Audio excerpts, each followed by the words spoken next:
விவரங்களை வழங்கியதற்கு நன்றி ரகுவரன்.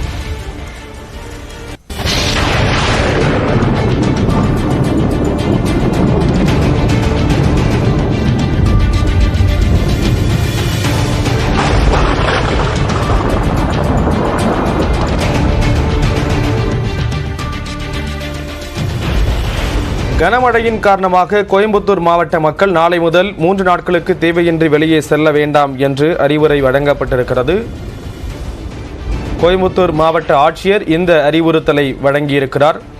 பெஞ்சல் புயலின் காரணமாக தமிழகத்தின் பல பகுதிகளிலும் மழை பெய்து வரக்கூடிய ஒரு சூழலில் நாளை முதல் 3 நாட்களுக்கு கோயம்புத்தூர் மாவட்ட மக்கள் தேவையின்றி வெளியே வர வேண்டாம் என்று மாவட்ட ஆட்சியர் அறிவுறுத்தல்களை வழங்கியிருக்கிறார். இது தொடர்பான விவரங்களை செய்தியாளர் குருசாமி வழங்குவதற்காக இணைகிறார். குருசாமி, விவரங்களை பகிர்ந்துக்கலாம்.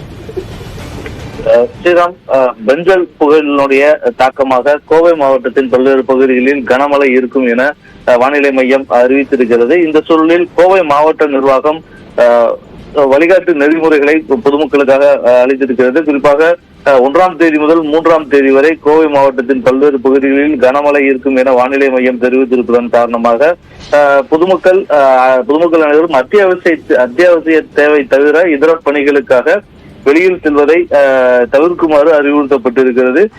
வெளியில் செல்வதை தவிர்த்துவிட்டு அவர்கள் வீடுகளிலேயே இருக்க வேண்டும் என்ற ஒரு அறிவுறுத்தலையும் மாவட்ட நிர்வாகம் கொடுத்திருக்கிறது. இதே போல கட்டுமான நிறுவனங்கள் தங்களது கிரேன் மற்றும் மற்ற பொருட்கள் உயரமான இடத்தில் இருந்தாலோ அல்லது அதனால் விபத்து ஏற்படுவதற்கான வாய்ப்புகள் இருந்தாலோ அவற்றை தவிர்க்கும் விதமாக கிரேன் போன்றவற்றை கீழே இறக்கி வைக்குமாறும் அல்லது உறுதியாக சரியான ஒரு இடத்தில் நிறுத்த வேண்டும் என்ற ஒரு அறிவுறுத்தலும் வழங்கப்பட்டிருக்கிறது. விளம்பர போர்டுகள் ஏதேனும் இருந்தால் அவற்றை அகற்ற வேண்டும் என பல்வேறு அறிவுறுத்தல்களை கொடுத்திருக்கிறது. குறிப்பாக பொதுமக்கள் நீர்நிலைகளில் துணி துவைக்கவோ குளிக்கவோ மீன் பிடிப்பதற்கு செல்லவோ அந்த நீர்நிலைகள் அருகில் நின்று செல்வி எடுப்பது போன்றவற்றை தவிர்க்க வேண்டும் என அறிவித்திருக்கிறது. குறிப்பாக கோவை மாவட்டத்தில் இருக்கக்கூடிய முக்கிய சுற்றுலா தலமான வால்பாறை மற்றும் மற்ற பகுதிகளுக்கு இந்த சுற்றுலா செல்வதை இந்த 3 நாட்களில் தவிர்க்க வேண்டும் என்ற ஒரு வேண்டுகோளையும் விடுத்திருக்கிறது.